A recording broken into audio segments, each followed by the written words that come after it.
In this video, I'll show you how to connect an optical cable in an optical port on your soundbar, TV, home theater, or other devices. Very easy. The first step is obviously take your cable, and if it's a brand new cable that you never used it in the past, you may have on these connectors a small silicone cap.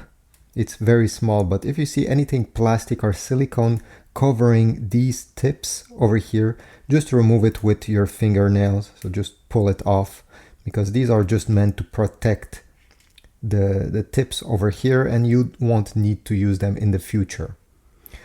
Once you've done this, you're going to notice that the optical input on your device has a certain shape. It's not round, it's not square. It has a very specific shape.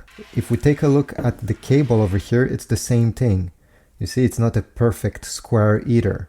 And you just have to bring them together here. And the optical port, as you see here, is covered by a plastic flap that when you insert the cable, it goes up. So don't worry about that either.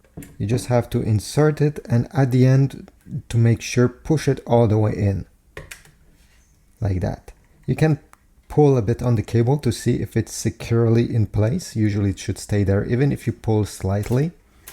And this is about it. You can go ahead and connect the other end of this optical cable to your next device the same way. Thanks for watching. I hope this was useful. If so, please leave a like. Don't forget to remove the small rubber cap here. And yeah, I'll see you in the next video.